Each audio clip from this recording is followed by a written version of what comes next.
वो जिसने दिए दिल को मोहब्बत के खजाने, वो जिसने दिए दिल को मोहब्बत के खजाने, बारिश की तरह आंख से बरसा भी वही है। नमस्कार दोस्तों, ज्योतिष रहस्य पर आपका स्वागत है। दोस्तों, कई बार जिंदगी में ऐसा होता है कि जहां से हमें खुशियां मिलती हैं वहीं से दर्द भी मिलता है। आप अगर अपनी जिंदगी को और देखें तो अगर आप गणना करने बैठे तो पाएंगे कि जिससे जिंदगी में सबसे ज्यादा तकलीफ मिली, कभी शायद उससे खुशियां भी बहुत मिली थी। ऐसा ही ज्योतिष में भी कभी कभी होता है। ज्योतिष में एक गणित विज्ञान का योग है। सर्वार्थ चिंतामणि नामक ग्रंथ में यह योग आया है, इस योग की चर्चा आई है कि जिसके कुंडली में केंद्र त्रिकोण में गुरु हो और शुक्र की भी अच्छी स्थिति हो तो वह व्यक्ति गणित का विद्वान होता है। इसकी हम लोगों ने पिछले मंगलवार को चर्चा भी की थी। दोस्तों, यह योग मेरे दिल के बहुत ही ज्यादा करीब है क्योंकि मेरी कुंडली में भी यह योग आता है। और अगर आप यहाँ देख रहे होंगे, ये हायर इंजीनियरिंग मैथमेटिक्स है। आज से 15-20 साल पहले जब मैं इंजीनियरिंग कॉलेज में था तब यह विषय में पढ़ा करता था और अपने सहपाठियों को भी पढ़ाया करता था। और अभी भी मुझे कभी कभी जब रुचि आती है तो मैं इन प्रश्नों को कभी कभी हल कर लेता हूँ। खैर, अपने बारे में मैं फिर कभी बताऊंगा। आज तो मैं आपके सामने न्यूटन की कुंडली के बारे में विचार करने आया हूँ। दोस्तों, न्यूटन की कुंडली में भी अगर आप देख रहे होंगे तो आप देख सकते हैं कि इनके त्रिकोण भाव में, पांचवें भाव में अगर आप देख पा रहे हैं, पहला, पांचवा और नौवां, ये त्रिकोण भाव कहा जाता है। पांचवें भाव में इनके गुरु बैठा हुआ है और शुक्र की भी बहुत अच्छी स्थिति है। तो इनके कुंडली में भी यह गणित विज्ञान योग आता है। और ये देख करके, ये जब पिछले हफ्ते मैंने इस वीडियो का विश्लेषण किया था तो हमारे एक ज्योतिष प्रेमी मित्र हैं, उन्होंने कमेंट करके पूछा कि भाई यहाँ तो फिर तो कारको भाव नासाय का सिद्धांत भी आ जाता है, क्योंकि गुरु जो है वो विद्या का कारक है। पांचवा भाव विद्या का होता है, गुरु उसके कारक हैं। और ज्योतिष का यह सूत्र कहता है कि किसी भी भाव का कारक अगर उसी भाव में बैठ जाए तो उस भाव की हानि करता है। कारको भाव नासाय का यही सूत्र है ज्योतिष में। तो फिर ये गणित के इतने विद्वान कैसे हो गए? तो दोस्तों, आज इसी विषय को हम लोग गहराई से समझने के लिए ये वीडियो बना रहे हैं, जहां पे हम ये देखेंगे कि कारक जो है किस किस प्रकार से भाव की हानि करता है। भाव की हानि सिर्फ ऐसा नहीं है कि विद्या नहीं मिले वही भाव की हानि है। ये भी हो सकता है कि विद्या मिले लेकिन उससे जैसी सुख शांति जिंदगी में आनी चाहिए वैसी ना आ पाए। शास्त्रों में हमारे लिखा हुआ है कि सा विद्या या विमुक्त है। लेकिन न्यूटन के साथ ऐसा हुआ कि उन्होंने कैलकुलस की खोज तो की, उन्होंने अनेक शास्त्रीय सिद्धांत तो खोजे गणित के, लेकिन उसकी वजह से कई बार उन्हें अपमान का भी सामना करना पड़ा। उन्हें कई बार उन पर चोरी के भी इल्जाम लगे, उससे चिंताएं परेशानियां भी उनकी जिंदगी में आई। तो कारको भाव नासाय के विभिन्न आयामों पर भी हम लोग इस वीडियो में चर्चा करेंगे। और न्यूटन और लाइबनिज का जो कैलकुलस वार था कि किसने कैलकुलस की पहले खोज की थी, ये झगड़ा कैसे हुआ, ये दिलचस्प किस्सा भी हम आपको आज सुनाएंगे, जिससे कि आपको कारको भाव नासाय के अनेक आयामों का पता चल सके। दोस्तों, यह वीडियो थोड़ी सी लंबी होने वाली है, लेकिन फिर भी आप हमारे साथ इस वीडियो पर बने रहें, क्योंकि यह जो विषय है वो आज तक किसी और ज्योतिषी ने नहीं बनाई होगी। तो हमारे साथ इस वीडियो को अंत तक अवश्य देखें। और ये जो कारको भाव नासाय और गणित विज्ञान योग का जो सार निकलता है वो तो और भी ऐसी एक विचित्र बात है जो आपने पहले शायद ही कभी सुनी हो। तो उस पर भी हम लोग अंत में इस चर्चा करेंगे, इसलिए इस वीडियो के अंत तक जरूर बने रहें। तो शुरू करते हैं पहले आयाम से। देखिए, आप देख पा रहे होंगे न्यूटन की कुंडली में पांचवें भाव में गुरु बैठा हुआ है। ठीक है, पांचवा भाव सिर्फ विद्या का ही भाव नहीं होता, संतान का भी भाव होता है। ठीक है, और संतान भाव के कारक कौन होते हैं? गुरु होते हैं।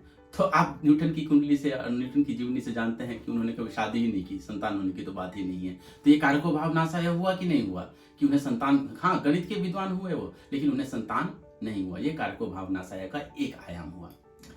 अच्छा, दूसरा आयाम क्या कारको भाव नासाय का? इन्होंने विद्या के क्षेत्र में बहुत प्रगति तो की। इन्होंने न्यूटन लॉ ऑफ ग्रेविटेशन खोजा और उन्होंने न्यूटन लॉ ऑफ मोशन भी बताया, लेकिन कारको भाव नासाय यहाँ भी आ जाता है। कैसे? देखिए, इन्हीं के समकालीन थे एक रॉबर्ट हुक, जिन्होंने हुक्स लॉ वगैरह दिया है फिजिक्स में। इन्होंने इस पर इल्जाम लगा दिया कि भाई न्यूटन, आपने जो अपने जो सिद्धांत दिए हैं मेरे सिद्धांतों की चोरी करके दिए हैं। और उनकी बात कई लोगों को सही भी लगी, क्योंकि इन दोनों के सिद्धांत काफी हद तक मिलते जुलते थे। जैसे कि न्यूटन साहब ने क्या सिद्धांत दिया कि force is equal to M, F is equal to M A, ये इनका इक्वेशन है। ठीक है, और हुक्स लॉ के आधार पर जो है क्या इक्वेशन आता है कि अगर स्प्रिंग को दबा दिया जाए तो एफ इज इक्वल टू के एक्स। तो दोनों का इक्वेशन भी आप देख रहे हैं एक जैसा है। इन्होंने न्यूटन साहब ने कहा है कि डायरेक्टली प्रोपोर्शनल टू ए, और इन्होंने कहा है stress is directly proportional to strain. तो ये जो रॉबर्ट हुक साहब जो थे, इन्होंने इस पे चोरी का इल्जाम लगा दिया कि न्यूटन साहब आपने जो ये न्यूटन लॉ ऑफ ग्रेविटेशन खोजा है मेरे सिद्धांतों के आधार पर खोजा है। उन्होंने ये बात उनके दिल को बहुत चोट कर गई। ये बहुत ईगोटिस्टिक टाइप के व्यक्ति थे न्यूटन साहब, उन्हें दिल को चोट लग गई।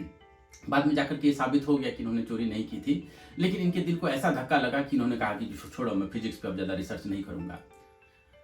देखिए ये कैसा कारको भावनाशय का ये उदाहरण हुआ कि नहीं हुआ कि इन्होंने खोज तो किया, लेकिन उसकी वजह से उनको कितनी चिंता परेशानियों का सामना करना पड़ा। अब और ये यहाँ पे बात खत्म नहीं होती है। इसके बाद उनके दिल को ऐसा धक्का लगा कि उन्होंने कहा कि छोड़ो, अब मैं फिजिक्स पे ज़्यादा समय नहीं दूंगा, अब मैं एक दूसरे शास्त्र की खोज करता हूँ।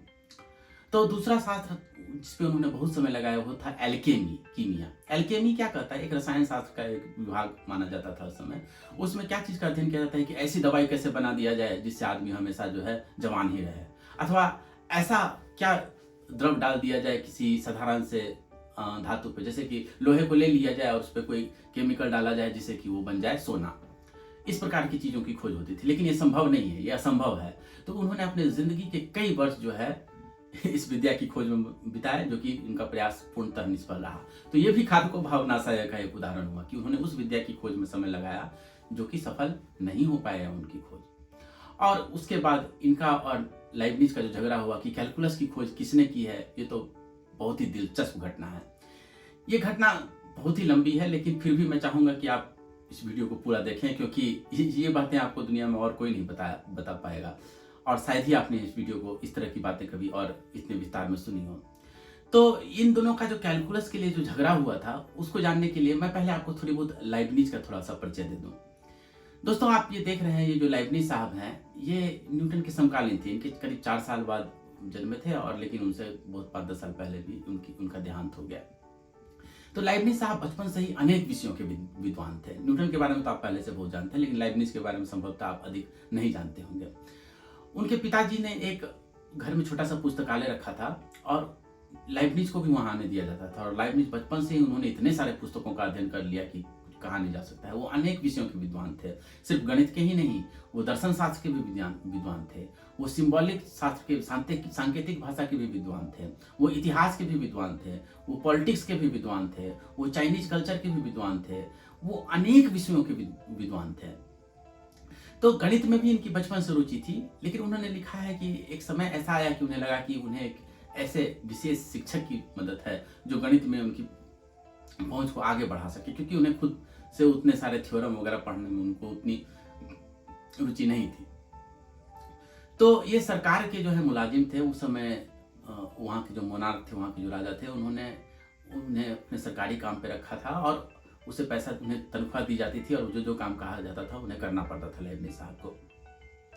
तो 1672 की बात है, वो एक बार पेरिस गए, और पेरिस में अनेक तरह के, अनेक भाषाओं के विद्वान, अनेक प्रकार के विद्वान थे। तो वहाँ एक क्रिश्चियन हाइगेंस नाम के एक गणितज्ञ थे। उनके पास वो गए क्योंकि वो बहुत बड़े विद्वान थे। उन्होंने एक ऐसी घड़ी बना दी थी जो उस समय वैसी घड़ी, कोई पेंडुलम के आधार पर पहली घड़ी उन्होंने बनाई थी। इसके अलावा उन्होंने शनि के जो छल्ले हैं उनका भी काफी खगोलीय अध्ययन किया था। तो बहुत ही प्रसिद्ध विद्वान थे क्रिश्चियन हाइगेंस। ये कहानी मैं आगे बताऊं इससे पहले मैं नमस्कार करूं विलियम डनहैम साहब को, जो कि गणित के बहुत बड़े प्रोफेसर हैं पाश्चात्य जगत में, और उन्होंने ग्रेट थिंकर्स ग्रेट थ्योरम नाम का जो है एक प्रवचन श्रृंखला दी हुई है, जिसमें उन्होंने अनेक गणितज्ञों के बारे में कहा है। तो उन्होंने ही लाइबनिज वगैरह के बारे में भी, और इनके न्यूटन के साथ कैलकुलस वार के बारे में भी बहुत सारी बातें बताई हैं। तो खैर वो क्रिश्चियन हाइगेंस के पास जब गए लाइबनिज, तो उन्होंने कहा कि मुझे कुछ पढ़ाइए। क्रिश्चियन हाइगेंस साहब सोचे कि ये एक साधारण सा सरकारी मुलाजिम है, इसको मैं क्यों गणित पे, इस पे क्यों समय खर्चा करूं। तो उसे भगाने के लिए उन्होंने एक बड़ा कठिन सा गणित का सवाल दे दिया। देखिए उनका सवाल मैं बताता हूँ आपको, बहुत ही दिलचस्प सवाल है। उनका सवाल क्या कहता है कि कुछ ट्रायंगुलर नंबर्स होते हैं। ट्रायंगुलर नंबर्स क्या होता है, आप स्क्रीन पे देख पा रहे होंगे कि कुछ बिंदुओं को जो है त्रिभुज के आकार में रखा जाए, ट्रायंगल के आकार में रखा जाए, तो एक नंबर बनाता है। जैसे एक बिंदु, पहला नंबर आप देख रहे होंगे वो 1 है। दूसरा ट्रायंगुलर नंबर जो आप दूसरा त्रिभुज देख रहे हैं उसमें 3 बिंदु है, तो दूसरा ट्रायंगुलर नंबर है 3। इस तरह से तीसरा ट्रायंगुलर नंबर है 6, और चौथा ट्रायंगुलर नंबर है 10। तो इस तरह से जो है ट्रायंगुलर नंबर बनते चले जाते हैं। तो उनका प्रश्न था कि ट्रायंगुलर नंबर को उल्टा कर दिया जाए, जैसे 1/1 कर दिया जाए, 1/3 कर दिया जाए, 1/6 कर दिया जाए, 1/10 कर दिया जाए और इन सबको जोड़ दिया जाए तो कितना होगा। तो ये तो बड़ा ही पेचीदा सा सवाल था। लाइबनिज इसको हल कर पाने में अपने आप को अक्षम पा रहे थे। वो घर गए, उन्होंने काफ़ी इस पर विचार किया। उन्होंने सोचा कि बैठ करके इतने सारे संख्याओं को जोड़ पाना तो बड़ा मुश्किल है, इतना तो जोड़ा नहीं जा सकता है। तो उन्होंने क्या किया कि सोचा कि चलो इस पूरे जो जोड़ के जितना भी आएगा उसको एस मान लिया जाए। ठीक है, उन्होंने उसे एस मान लिया और उन्होंने क्या किया, एस को आधा कर दिया। तो आधा जब कर दिया तो 1/1 का आधा कर दिया तो आधा हो गया, 1/3 को आधा कर दिया तो 1/6 हो गया, 1/6 को आधा कर दिया तो 1/12 हो गया और इन सबको जो है जोड़ दिया तो s/2 क्या हो गया, आप देख पा रहे होंगे स्क्रीन पे, आधा प्लस 1/6 प्लस 1/12 इस तरह से हो गया। अब आधा को आप 1 - हाफ लिख सकते हैं, 1/6 को हाफ -1 - 1/3 लिख सकते हैं। इस तरह से आप जो है 1/12 को 1/3 - 1/4 लिख सकते हैं। तो इस तरह से एक अनंत तक श्रृंखला बन जाती है और आप देख सकते हैं कि आधा आधा कट गया, 1/3 और 1/3 कट गया और इस तरह से सारे अंक कटते चले जाएंगे और एस का आधा निकल आएगा 1। तो एस का आधा अगर 1 है तो एस जोड़ जाके कितना हो जाएगा, 2 हो जाएगा। तो उन्होंने उस क्रिश्चियन huygens के सवाल को हल कर दिया। क्रिश्चियन huygens बहुत ज़्यादा प्रभावित हुए लाइबनिज की विद्वता से। तो ऐसे विद्वान व्यक्ति थे हमारे लाइबनिज। अब घटना आगे बढ़ती है। एक बार सरकार ने इन्हें अपने व्यक्तिगत कार्यों से 1673 में लंदन भेजा। ठीक है, और उनकी रुचि क्रिश्चियन huygens की वजह से गणित में बहुत ज़्यादा बढ़ गई थी। तो ऐसा हुआ कि उन्होंने गणित का एक कैलकुलेटर बना दिया जिसमें जोड़ घटाव गुना भाग सामान्य से प्रश्न हल हो जाते थे। तो उनकी विद्वता को देख करके लंदन में इन्हें बहुत ही प्रोत्साहित किया गया और इन्हें रॉयल सोसाइटी का एक सदस्य बना दिया गया। और रॉयल सोसाइटी के अध्यक्ष कौन थे, न्यूटन। लेकिन संभवतः उस समय उनकी मुलाकात लंदन में उनसे नहीं हो पाई क्योंकि वो कैम्ब्रिज में थे। तो उस समय न्यूटन और लाइबनिज की मुलाकात 1673 में नहीं हो पाई थी। एक बार 1676 में उन्हें फिर से लंदन भेजा गया, सरकारी काम से लाइबनिज साहब को लंदन भेजा गया।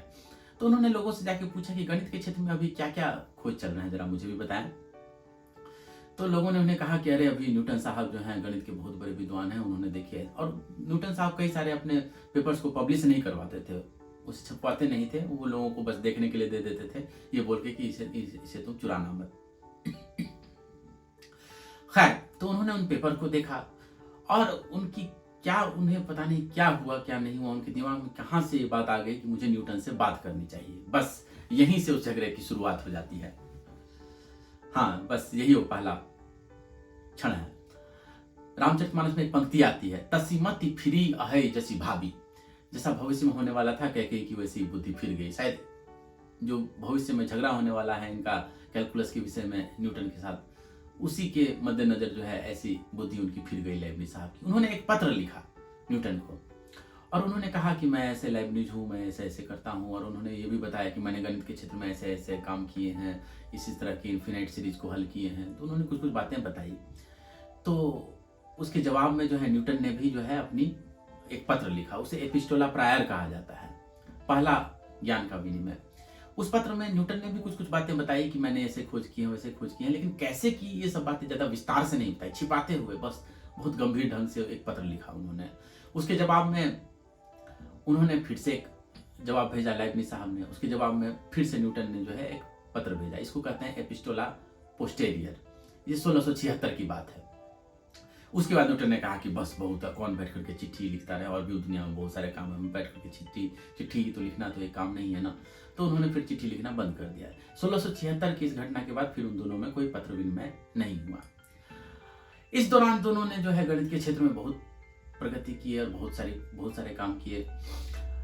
1600 और कुछ साल आगे बढ़ जाते हैं। 1684 में कैलकुलस का पहला एक रिसर्च पेपर इन्होंने छपवाया। किन्होंने? लाइबनिज साहब ने। ये समय तिथियों पर भी थोड़ा सा ध्यान दीजिए क्योंकि यही निर्धारित करे कि इन दोनों की झगड़े की पृष्ठभूमि ये तिथियां ही रखती हैं। तो 1684 में पहला रिसर्च पेपर इन्होंने पब्लिश कराया लाइबनिज साहब ने डिफरेंशियल कैलकुलस पे। उन्होंने कहा था कि new method for maxima and minima, और बहुत बड़ा सा लंबा चौड़ा नाम था उसका, आप स्क्रीन पे देख पा रहे होंगे। ये आज तक कैलकुलस का पहला जो पेपर जो है ये वही है, उसका पहला पन्ना यही है। ये डिफरेंशियल कैलकुलस के नाम से बाद में प्रचलित हुआ। ये सिंबॉलिक शास्त्र के भी लाइबनिज बहुत बड़े विद्वान थे। तो उन्होंने dx नाम का एक सिंबल स्थापित किया। dx मतलब x में जब थोड़ी सी मात्रा बढ़ाई जाए तो उसको कहते हैं dx। और ये जो सिंबल उन्होंने दिया, ये जो संकेत उन्होंने दिया, वो आज तक भी जो गणित के क्षेत्र के जो लोग पढ़ाई करते हैं, गणित में जो डिफरेंशियल कैलकुलस पढ़ते हैं या इंटीग्रल कैलकुलस पढ़ते हैं, वो अभी भी dx सिंबल का ही इस्तेमाल करते हैं। न्यूटन ने जो सिंबल जो दिया था वो जो है इस्तेमाल नहीं होता, यदि भी उन्होंने भी कैलकुलस की खोज की थी, लेकिन उनका सिंबल इस्तेमाल नहीं था। ये संकेत सिंबॉलिक शास्त्र के भी बहुत बड़े विद्वान थे, उन्होंने बहुत समय लगाया था इस सिंबल निकालने पर। 1686 में फिर उन्होंने इंटीग्रल कैलकुलस का दूसरा भाग भी उन्होंने प्रस्तुत किया, एक दूसरा रिसर्च पेपर भी उन्होंने लिखा। तो ये सारे रिसर्च पेपर जब न्यूटन ने पढ़े तो न्यूटन साहब तो हैरान रह गए, क्योंकि इसमें कहीं भी न्यूटन का नाम नहीं था, उन्हें कोई क्रेडिट, उन्हें कोई श्रेय नहीं दिया गया था, इसलिए वो बहुत ही हैरान रह गया। लेकिन अभी भी झगड़ा शुरू नहीं हुआ है। झगड़े की शुरुआत होने के लिए तो फिर कुछ झगड़ालू व्यक्तियों को भी आना पड़ता है जी। तो इस कहानी में प्रवेश करते हैं दो झगड़ालू गणितज्ञ, और आप देख पा रहे होंगे वो झगड़ालू गणितज्ञ हैं याकोब बर्नौली और योहान बर्नौली। ये बर्नौली बंधु थे, दोनों भाई थे, और ये लाइबनिज के शिष्य हो गए जाकर के। और इन लोगों, ये बहुत बड़े गणितज्ञ थे, स्वयं में भी बहुत विद्वान थे।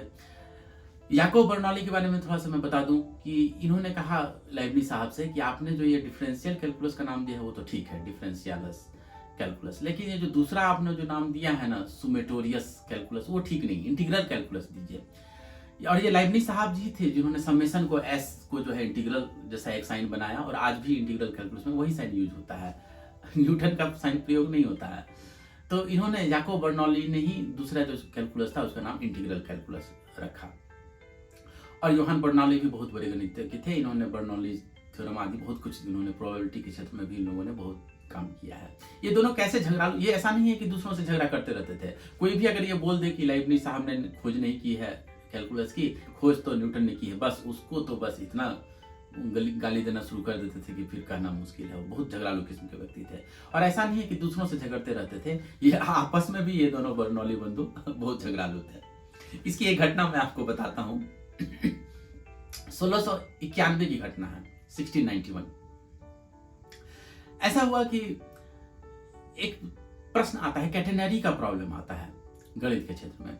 ये प्रश्न क्या कहता है कि एक दीवार पे 2 कील ठोक दीजिए और उससे जो है एक चेन को लटका दीजिए, तो एक माला जैसी आकृति बन जाएगी। तो उसका इक्वेशन क्या होगा? देखने में पैराबोला लगता है, y = ax स्क्वायर जैसा लगता है, लेकिन वो होता नहीं है। ये बहुत ही कठिन सवाल है। याकोब बर्नौली लगभग 1 साल तक इस प्रश्न को हल करने की कोशिश करते रहे, लेकिन उसे वो हल नहीं कर पाए। योहान बर्नौली को जब पता चला, वो भी इसको हल करने लगे और उन्होंने हल कर दिया और इसे पब्लिश कराया उन्होंने। और पब्लिश कराया वो तो ठीक ही था, लेकिन पब्लिश के साथ उन्होंने क्या कहा, देखिए उन्होंने क्या कहा। वो कहते हैं, मेरे बड़े भाई साहब याकोब बर्नौली ने इस प्रश्न को हल करने का कोशिश किया, लेकिन वो हल नहीं कर पाया। और मैं बहुत सेखी नहीं बघारता, मैं बहुत ज्यादा विद्वान अपने आप को नहीं बोल रहा हूँ, लेकिन मैं छिपाऊं भी क्यों? जब मैंने इस प्रश्न को हल किया तो मैं छिपाऊं भी क्यों? मैंने इस प्रश्न को 1 रात में हल कर दिया। जो मेरे बड़े भाई साल भर में हल नहीं कराया, मैंने बस 1 रात में हल कर दिया। तो अब दुनिया में इस प्रश्न पर दिमाग लगाने की कोई जरूरत नहीं है, क्योंकि मैंने तो इस प्रश्न को हल कर दिया है। जब ये पत्र इन्होंने पढ़ा याकोब बर्नौली ने, तो उन्हें इतना बुरा लगा कि उन्होंने अपने भाई योहान बर्नौली से बात करना ही लगभग बंद कर दिया, और आगे भी इनका झगड़ा आगे बहुत हद तक चलता रहा। ये 1691 की बात है। तो ये ऐसे झगड़ालू बंधु थे। लेकिन इन्होंने लाइबनिज के द्वारा जो प्रस्तावित सिद्धांत था कैलकुलस का, उसे इन्होंने बहुत आगे बढ़ाया। अब देखिए, कहानी में एक और पात्र आते हैं हमारे, लोपिताल। और अभी भी लोपिताल रूल जो है कैलकुलस के कोर्स में पढ़ाया जाता है विद्यार्थियों को। तो लोपिताल साहब आए ये योहान बर्नौली के पास, उन्होंने कहा कि देखिए मेरे पास पैसा है, मैं आपको पैसा देने के लिए तैयार हूँ, आप मुझे गणित पढ़ाना शुरू कीजिए, और आपने जो कैलकुलस के क्षेत्र में जो खोज किए हैं वो सब पत्र वगैरह भी मुझे भेजते रहिए और मुझे पढ़ाना शुरू कीजिए। ये 1692 की बात है। इधर देखिए न्यूटन साहब के पास चलिए। न्यूटन साहब ने देखा कि भाई साहब ये तो लाइबनिज के की बातें बहुत ज़्यादा दुनिया में फैलती जा रही हैं कैलकुलस की। तो इन्होंने क्या किया कि अपना जो थ्योरी ऑफ फ्लक्शंस था, जिसको कि कैलकुलस कहा जाता है, हम लोग आप कैलकुलस के नाम से जानते हैं लाइबनिज के कथनानुसार, लेकिन उसे वो थ्योरी ऑफ फ्लक्शंस कहते थे न्यूटन। उन्होंने 1693 में अपने थ्योरी को भी पब्लिश करवा दिया। ठीक है, तो पब्लिश के क्षेत्र में भी जो है न्यूटन साहब पीछे रह गए। पहले जो पब्लिश कराया किन्होंने, लाइबनिज साहब ने पहले पब्लिश कराया था 84-86 में। 1693 में न्यूटन ने अपना पेपर पब्लिश करवा दिया। इधर लोपिताल साहब को पढ़ा रहे थे योहान बर्नौली। योहान बर्नौली से पढ़ करके इतने विद्वान हो गए, उन्होंने कैलकुलस पे एक किताब लिख दी। ये जो आप स्क्रीन पे देख रहे हैं, ये दुनिया में कैलकुलस की पहली टेक्स्ट बुक है। 1696 में ये पब्लिश हुई थी। और ये पुस्तक इतनी अच्छी बनी कैलकुलस की, पहली पुस्तक होने के बावजूद भी, कि आज तक भी इसके कई सारे ऐसे प्रश्न हैं जो कि कई सारे आजकल के नए विद्यार्थी इसको हल करने में बहुत समय लगेगा। तो बहुत अच्छी पुस्तक बनी थी ये कैलकुलस की पहली। अब 1696 में देखिए झगड़ा कैसे बढ़ता है, ये भी आप देखेंगे, और तब आपको कारकोभाव नासाय का भी अंदाजा होगा कि किस तरह से ज्योतिष के सूत्र जो है काम में आते हैं। 1696 की ही बात है जब ये पुस्तक पब्लिश हो गई। तो गणित में एक प्रश्न होता है, ब्रैकिस्टोक्रोन का एक प्रॉब्लम होता है। उसमें क्या कहा जाता है कि देखिए ए से लेकर के बी तक किसी बिंदु को नीचे गिरना है, किसी एक बॉल को गिरा दीजिए ए से बी तक, ठीक है। तो उनका प्रश्न ये था कि किस, ऐसे भी गिर सकता है, ऐसे भी गिर सकता है, और एक सीधी रेखा के थ्रू भी गिर सकता है ऐसे बी तक वो बॉल, तो किस रास्ते से उसको आने में सबसे कम समय लगेगा।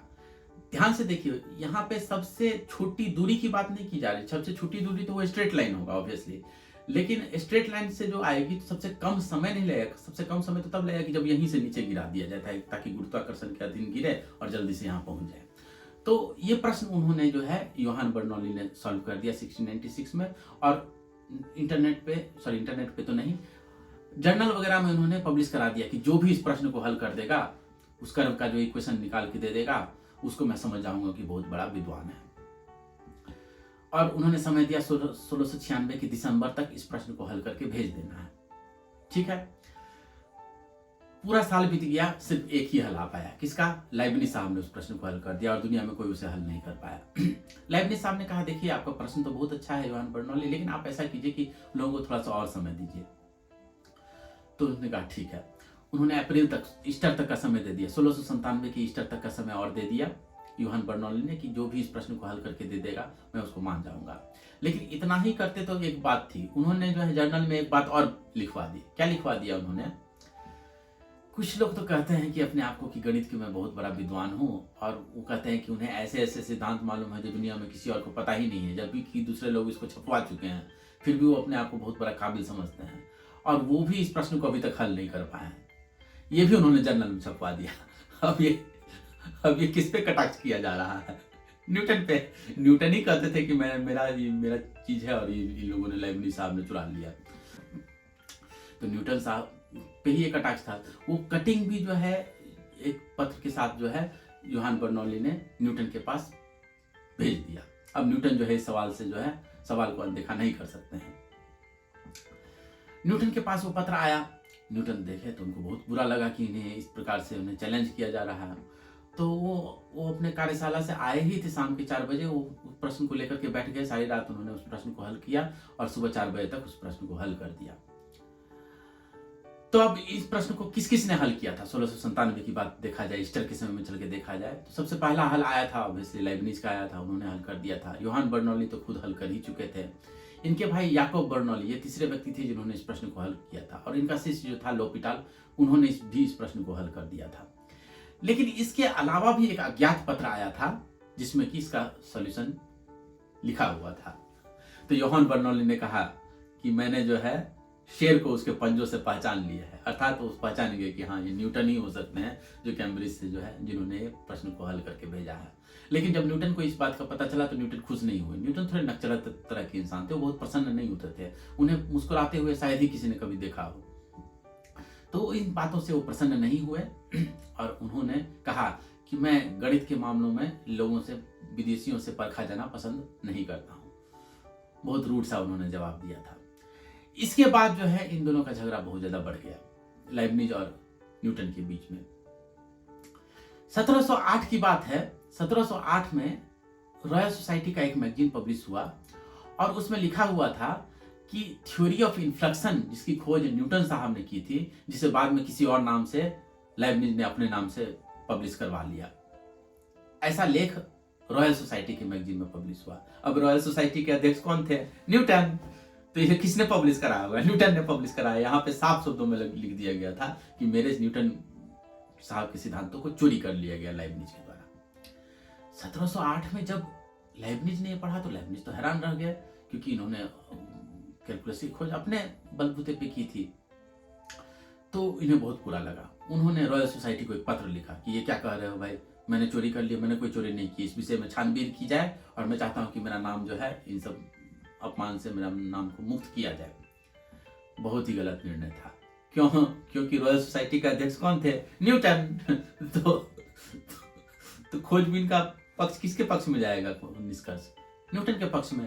तो 1711 या 12 के आसपास जो है ये रॉयल सोसाइटी ने घोषणा कर दिया कि नहीं, असली में न्यूटन ने ही खोज की थी और लाइब्निज साहब ने चुरा लिया है।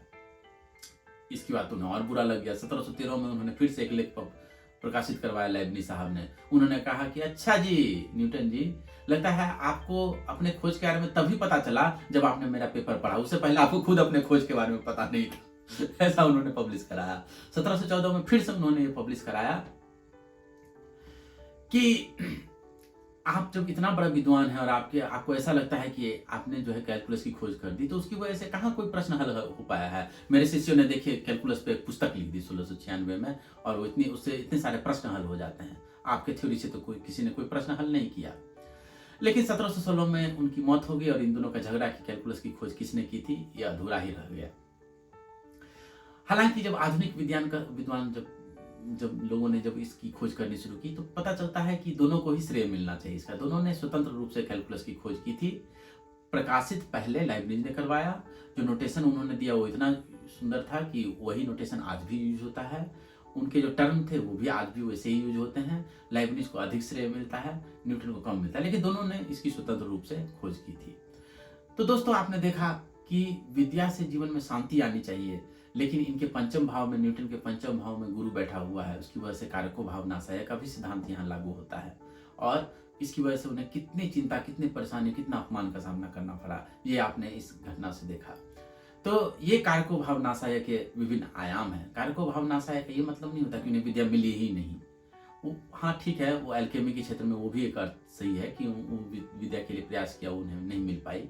लेकिन ये भी सही है कि ये कारको भाव नाशाया भी यहाँ पे लागू होता है, और गणित विज्ञान योग भी न्यूटन की कुंडली में लागू होता है। तो दोस्तों, ये अनेक आयामों से हमने कारको भाव नाशाया और गणित विज्ञान सूत्र को जानने का कोशिश किया। आशा है आपको पसंद आया होगा। ज्योतिष रहस्य पर ऐसे ही विषयों को जानने के लिए हमारे साथ बने रहें। आपका बहुत बहुत धन्यवाद।